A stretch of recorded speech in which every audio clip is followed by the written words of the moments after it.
د افغانستان ملي لوبډلې مخکښ ورو توپ اچوونکی رشید خان بیا د پاکستان ملي لوبډلې پخواني لوبډل مشر لونډر شاهد افریدي ته څه ویلي دي او ورته یې څه وړاندیز کړی دی. لکه څرنګه مخکې ورته شاهد افریدي ته د لور نوم انتخاب کړی و، خو اوس بیا څه ورته ویلي دي په همدغه ویډیو کې بشپړ معلومات درکوو. سلام او مینه، تاسو ګورئ ایران ټي یوټیوب چینل.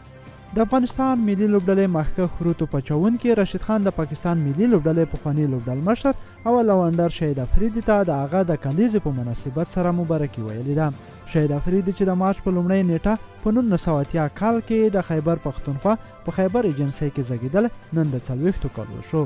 نوموړی د پاکستان ملي لوبډلې پخوانی لوبډل مشر هم پاتې شوی او همداراز یو له مخکښو لونډرانو څخه تېر شوی دی.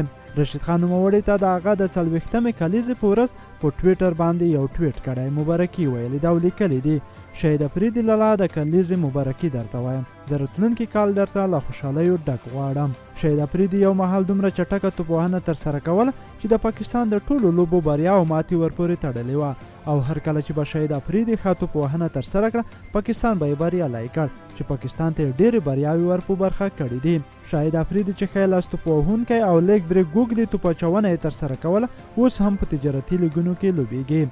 شاهد افریدي د پاکستان لپاره 28 ټیسټ، 398 ورځنۍ او 9 شل ورځې لوبې ترسره کړي دي چې په 3 واړه فرمټونو کې نوموړي 11,196 منډې ترلاسه کړي دي او همداراز 541 لوبغاړي یې سوځولي دي.